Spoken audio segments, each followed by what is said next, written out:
Thank you for listening to We Have Ways of Making You Talk. Sign up to our Patreon to receive bonus content, live streams, and our weekly newsletter with money off books and museum visits as well, plus early access to all live show tickets. That's patreon.com/wehaveways. Welcome to Nada Yada Island. We're back on the Nada Yada Island Confessions Show. Benny is about to tell us how he found two loves. Go ahead. Yeah, thanks to Metro, I found iPhone 12 and Apple Watch SE. At Metro, get the perfect match of both iPhone 12 with 5G and Apple Watch SE for only $99.99. You heard that right. Both for just $99.99. Holidays with Nada Yada Yada. Only at Metro by T-Mobile. Bring your number and ID, sign up for Metro Flex Plus, and add a watch line. Not available if you're with T-Mobile or been with Metro in the past 180 days. Limit 2 per account.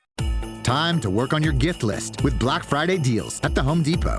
Right now, get a select tool from top brands like Ryobi and Milwaukee for free when you buy a select battery kit. Choose from reciprocating saws, multi-tools, sanders, and more. Whether you're stocking up on power for your personal workshop or grabbing the perfect gift for someone else's. Get Black Friday tool deals delivered from the Home Depot. Limit 1 per transaction. Exclusions apply. Full eligible tool list in-store and online. This episode is brought to you by Hyundai. Whether you're running errands with the kids or heading on a weekend escape, the new 2025 Hyundai Tucson Hybrid is packed with class-leading advanced safety features like blind spot view monitor, forward collision avoidance assist, and wireless phone charging, so you can stay focused on what really matters. Learn more about the new Tucson Hybrid at HyundaiUSA.com.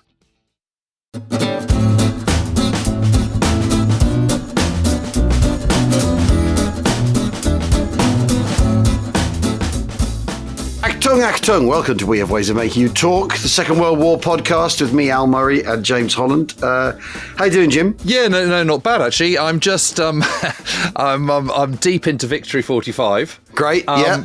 And actually, we were talking about chapter 1 being bullet to the head, but you wanted to put in unconditional surrender and the background to that first.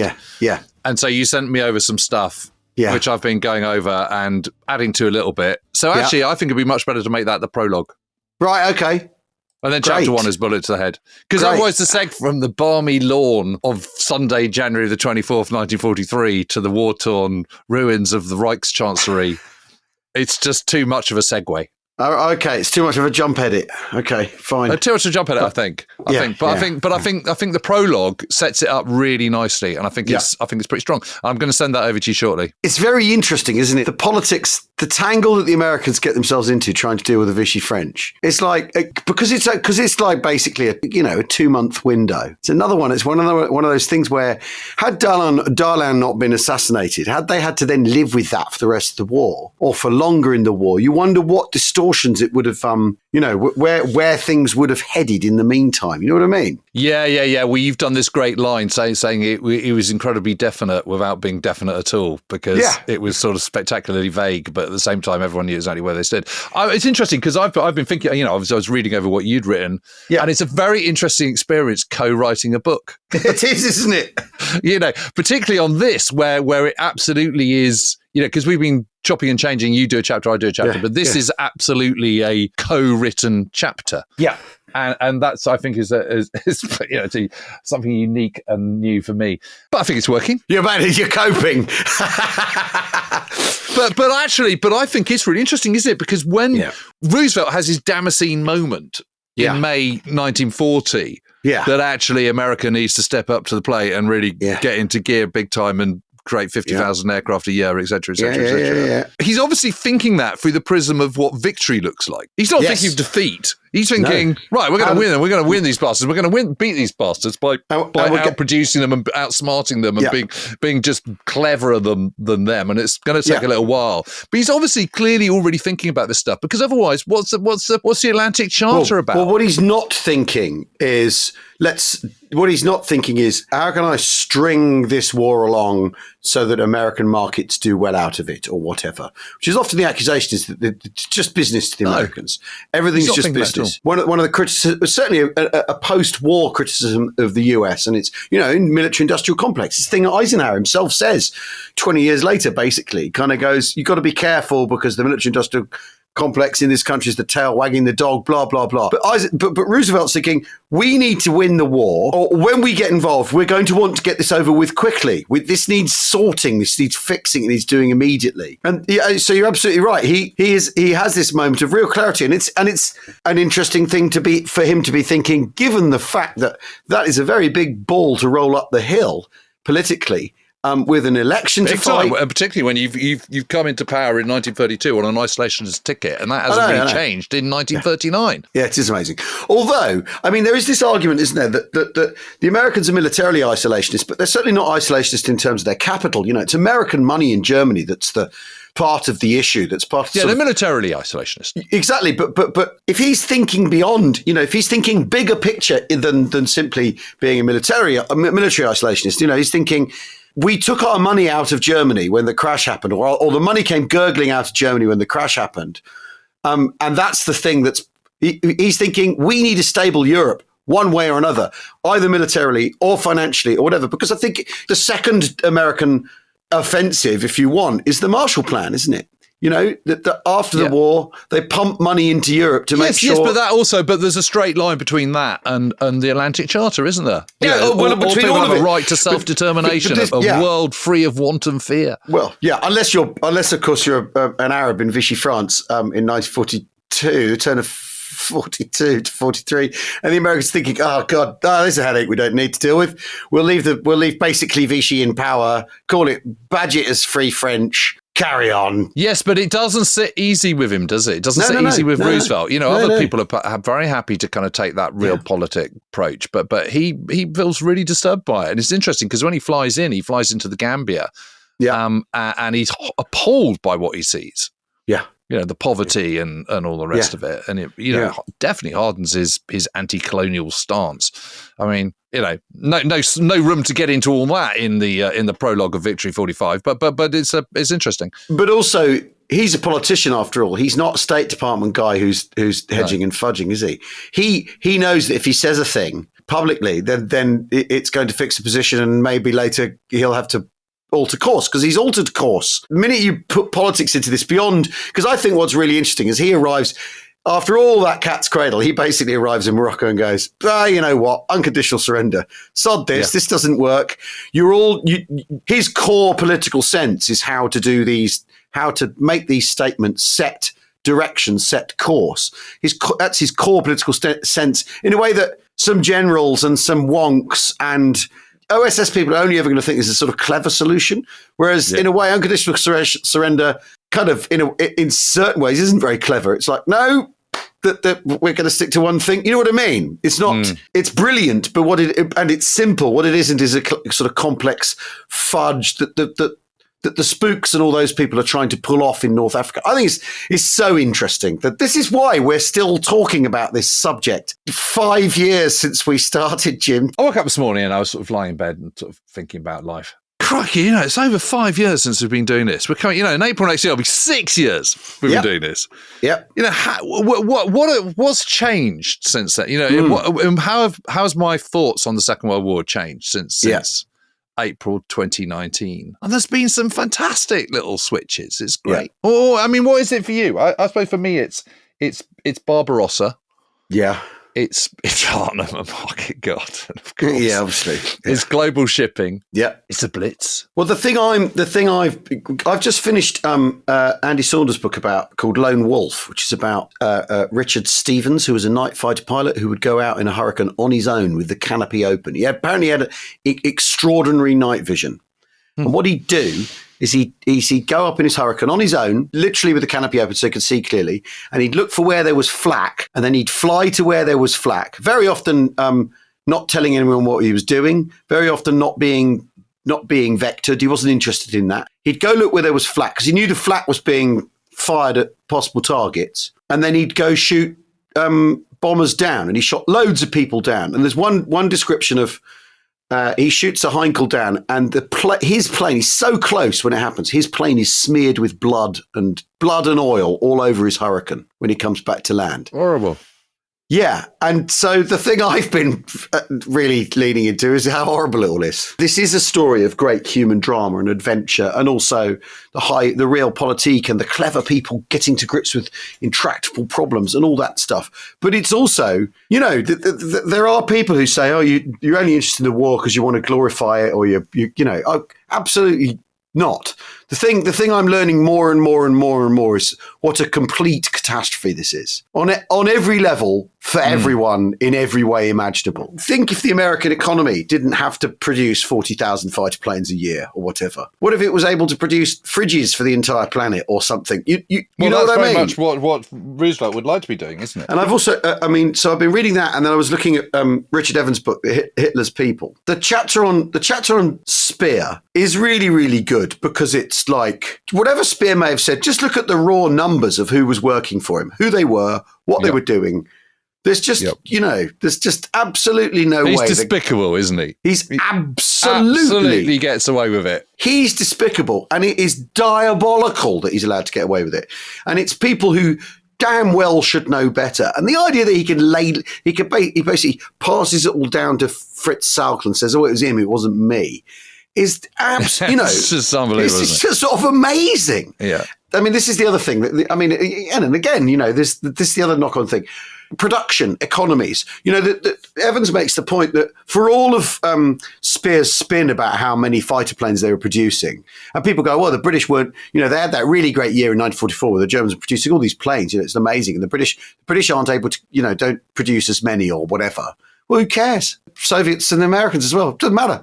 It's not, it's literally not that kind of competition. They're not competing. And also, planes are completely useless if you haven't got people to fly them. Well, and so on, or oil. But they're not competing. They're not competing against one of these three giant imperiums. They're competing against three of them. It is interesting reflecting on all this time, looking at this subject and really having thought about it a lot. And funnily enough, Joseph Quinn, I noticed, has gone on. There's that podcast called History Rage where he was talking about Irish neutrality in the Second World War.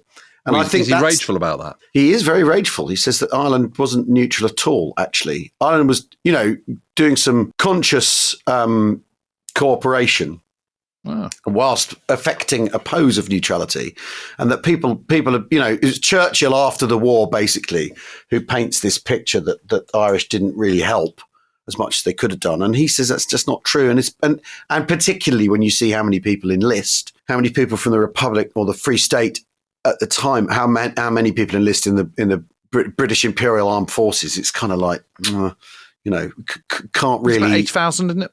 Yeah, I mean, that's a ton of people. That's a ton of people for a country that supposedly wasn't nothing to do with us, right? That's an awful lot of people. And I think... Well, and the last surviving member of the pilot of the Battle of Britain. Yeah. So it's a thing I think look into properly. And also because when we did our Blitz series, someone said, well, you didn't do the Belfast Blitz. And of course, Dublin's bombed as well. That's the other thing, is reflecting on the Blitz series. And I really enjoyed doing that, Jim. It was really, really, really interesting. Because again, it is that thing. That's always been a thing that I've kind of taken for granted as an event rather than having given any proper thought to. I agree. I was also thinking something else would be really fun to do would be to do brief lives. You could do like sort of 2 to 3 episodes on key figures. Up first, the last great hero himself, Field Marshal the Earl Alexander. Well, don't you think? I mean, get the ball rolling. It'd be great. Why not? I talk about him a lot, obviously, and we all know I'm a big fan and everything. But his life is really, really amazing. It is absolutely incredible. And if you were going back, you'd go back to kind of year dot and what they were up to, and First World War if they were in the First World War, and what they were doing in between the wars, and all that, and so on and so forth. I mean, it'd be fascinating, framing the man that their lives before the Second World War are adventure stories. I mean, Jimmy Doolittle. Alex is God, Jesus Christ! Yeah, I mean, what a man he is. Yeah, be great, wouldn't it? Yeah, we could do it just once. We could just do it once in a blue moon. That pioneering era between the wars, isn't it? Alex's life before the Second World War is an adventure story, isn't it? It's like completely. Yeah, and even before he goes into the First World War, he runs the Irish Mile and wins it effortlessly. Plays in the most famous Eden Harrow match at Lord's, Fowler's match. He's just... And then to prove he's fit, he then runs 50 miles or something in Ireland to prove that he's recovered from his thigh wound. Really? Yeah, it's just, and then he commands German troops in the Baltic Landwehr. And anyway, I don't want to eat our own sandwiches. What's he made of? I mean, it's a properly good story. The whole Noshira Brigade commander up in the northwest frontier. Yeah, very unusual. Guards regiments usually don't serve in India. No. That's an anomaly. It's absolutely fascinating. And I've got all these letters and stuff, so we've got loads of material. That's one for the future. Do you think a man like him would have gone into the army now? Second son, aristocratic family, probably. Probably. No, yeah, probably. I think he's just temperamentally completely suited to it. Yeah. Evidently, yeah. We can think about that. I mean, not for the short term. We've got other things, haven't we? We've got Battle of Bulge coming up. Yep. Female Spies with Claire Mully. We're We're going to take a very short break. We're chewing the cud here. We'll be back in a second.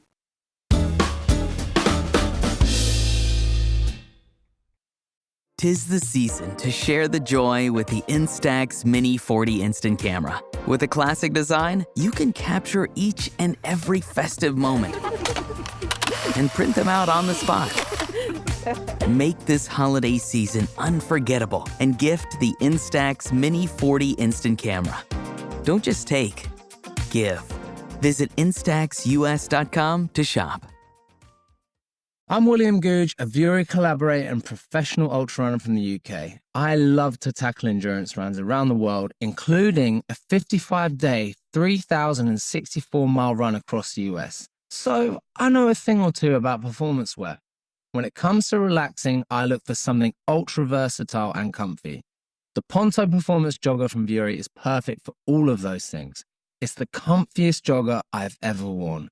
And the DreamKnit fabric is why I'll always reach for them over other joggers. Check them out in the DreamKnit collection by going to vuori.com/William. That's VUORI.com/William, where new customers can receive 20% off their first order. Plus, enjoy free shipping in the US on orders over $75 and free returns. Exclusions apply. Visit the website for full terms and conditions.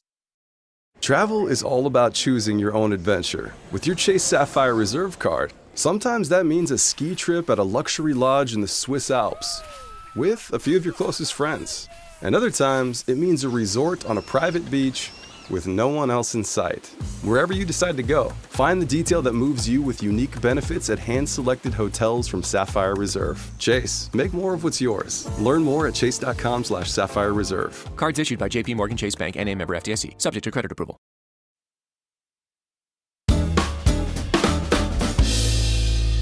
Achtung, welcome back to We Have Ways of Making You Talk with me, Al Murray, and James Holland. Jim, I got a letter here from a Major General, by the way. Oh, it's not signed by the King then? It's not signed by the King, but is this to Colonel Murray? Yeah. Well, to Mr. Murray. I haven't been gazetted yet. But you are going to get a formal sheet which you can add to your downstairs loo, aren't you? Along with the pictures of you as with Judi Dench. Yeah, all that. Yeah, all that. But yes, there's a 7 Principles of Public Life document I have to read, which I think I'm a bit nervous about. Yeah.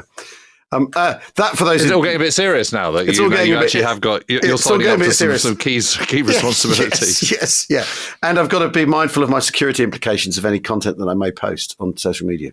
Because the thing is I am allowed to with this. So that, I don't know if people know what I'm talking about. So I'm going to be the honorary colonel of 299 Parachute Engineer Squadron of 2-3 Parachute Engineer Regiment. So that's the reserve part of 29 Parachute Engineer Regiment. And but it's go to dinners, commemoration stuff, family days. But I can also go on exercise if I want. Show up and hang out.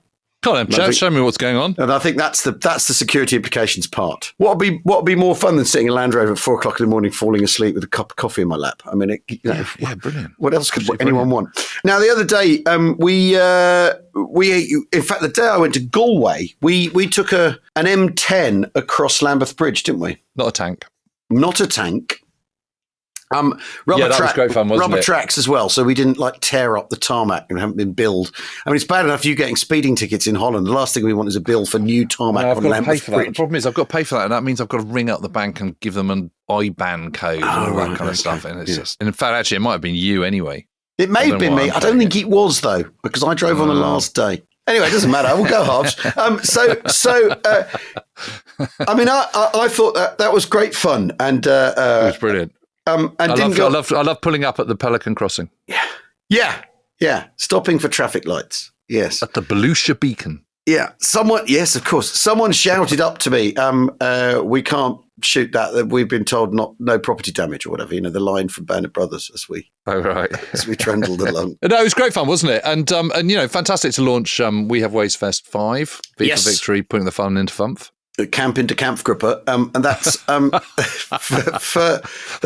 that's in September next year, the 12th to the 14th of September at Black Pit Brewery. General sale tickets on, some VIP and early bird stuff has gone. I'm very much looking forward to the festival. I mean, it feels like a long way off though, because it is actually next year rather than. Well, it does, but on the other hand, we're sort of gearing up for doing all the programming and stuff, and got some exciting people already lined up. Very exciting people lined up, and some very exciting hardware already lined up. So all of that's good, and it gives you something to kind of focus on and look forward to and think about and ponder. I was just going to say you were wearing a very attractive jacket when we tooled across Lambeth Bridge. As you know, I do like my Second World War jackets, and some of them are really hard to get hold of, and you finally do get hold of the right one, the right size, and then it promptly starts wearing out because it's 80 years old and it's already seen quite a lot of action. And so you kind of think, well, this is not very sensible. And there's one particularly that I've been wanging on about for absolutely ages, and I know that it caught your eye as well, which was the M1941 Arctic. So this is the first one we're making. And everything has been sourced in the UK. So the surge lining, which is just perfect, comes from Harrogate or something like that. The cloth, the twill comes from somewhere else. It's all assembled in a tailor's in Greenwich. So the kind of the unit cost is sourcing all the material, then getting it made, because effectively it's handmade. I mean, it's not they're using machines, but it is effectively handmade. So it does cost a little bit, but they're really nice. They'll be good. And they're incredibly accurate reproductions. And if anyone who wants to invest in one, it should last a lifetime. And then what we're going to do is we're going to just do limited runs. So we'll do.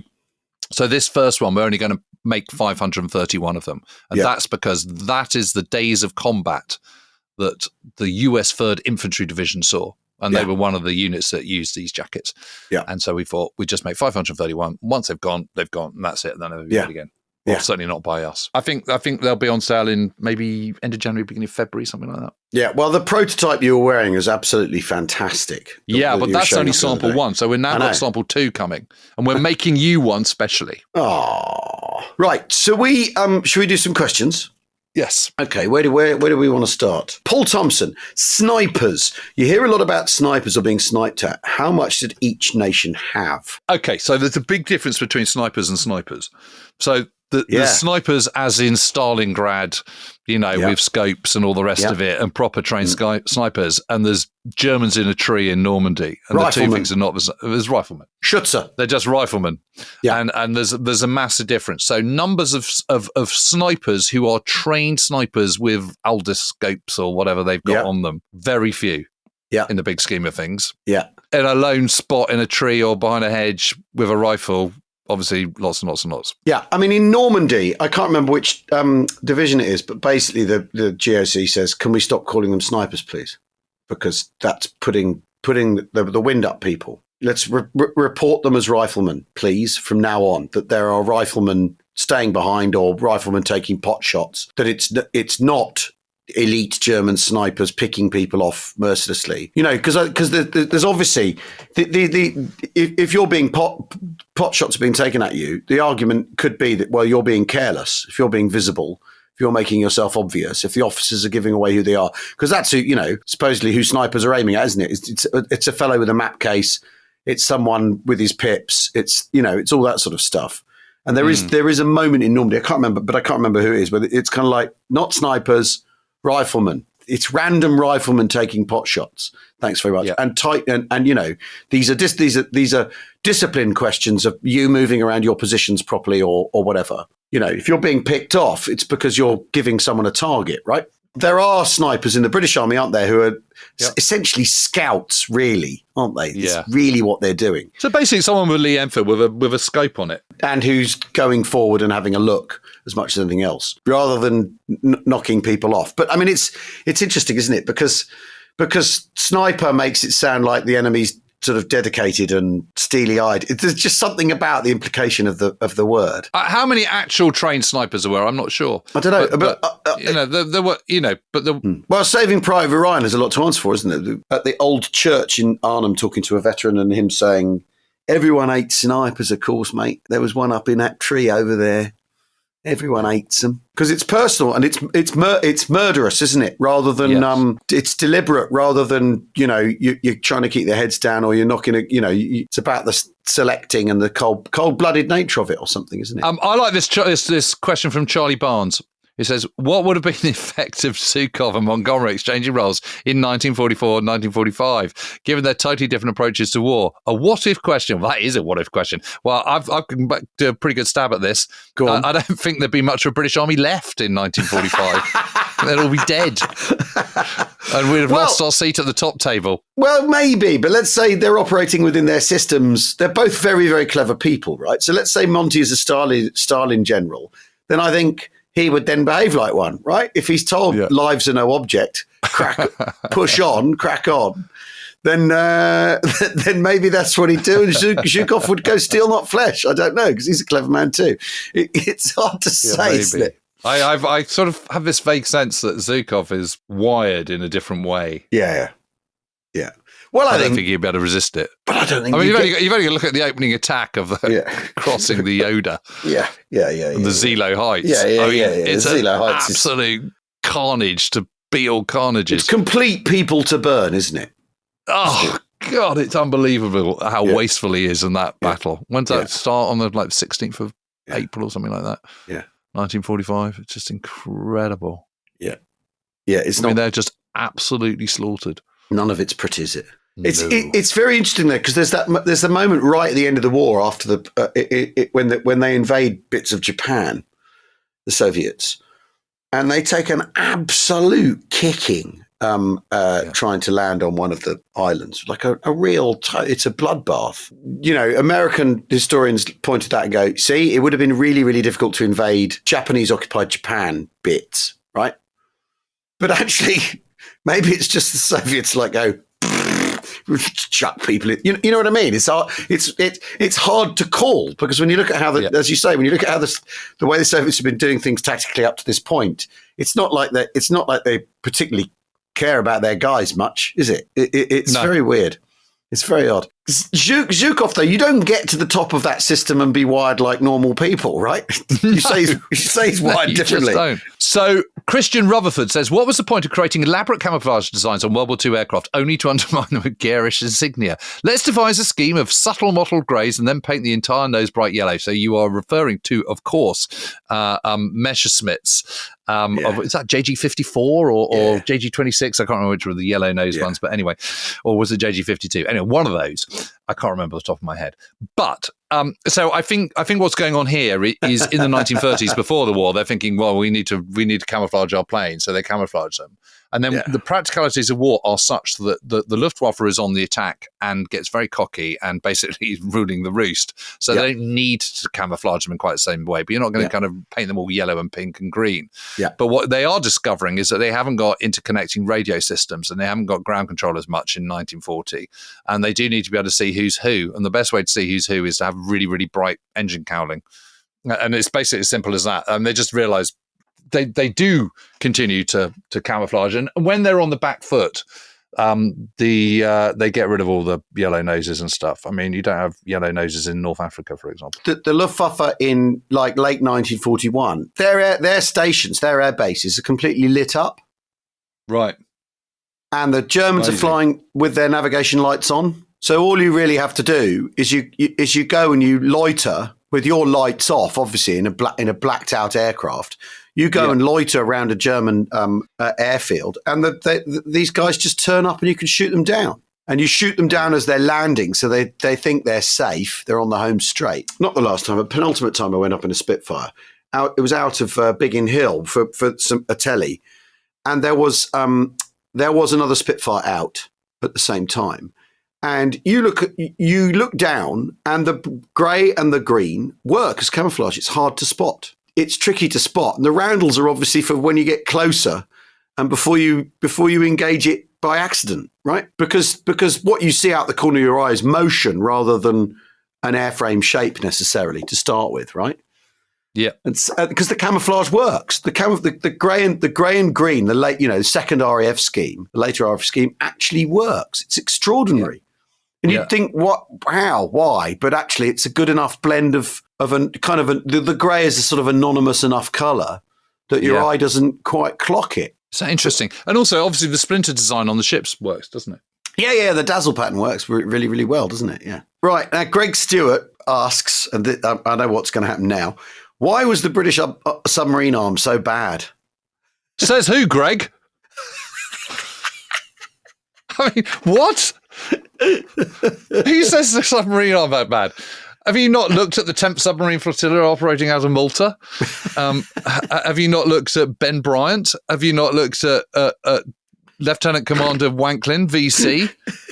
The high upholder, the highest scoring Allied submarine of the entire war in terms of tonnage sunk. I mean, the bottom line is we don't really need submarines. The Royal Navy doesn't really need submarines too much. Because submarines are there to destroy other vessels, and obviously the Germans don't really have any, or not very many. And they're gone. Where they are needed is in the Mediterranean, and they're incredibly successful there. Yeah. Yes, would you agree with that? Yeah, absolutely. Transformatively so in the Mediterranean, it's true. Transformatively so, yeah. I mean, in multiple different roles as well. I mean, it's not just the U-class submarines; it's also the T's and the bigger ones that are bringing fuel and all sorts of things. Yeah. But I mean, submarines in the entire North African campaign are absolutely brilliant. And honestly, that book by Ben Bryant is brilliant about the submarine commander. We hope that answers your question. Yeah, so get back in your box, Greg. Fantastic. Well, that's all I think that's all we've got time for. We've chewed the cud in an old school We Have Ways manner. Thanks everybody for listening. Don't forget to look into Walking the Ground. Have a look at that on our YouTube channel, and averind.com, which is Jim's extraordinary apparel. It's the best way of putting it. And We Have Ways Fest is on sale, of course, for next year. wehavewaysfest.co.uk. 12th to the 14th September, Black Pit Brewery, right next door to Silverstone. And we look forward to seeing you all there. Thanks for listening. We'll be back soon. Cheerio. Cheerio.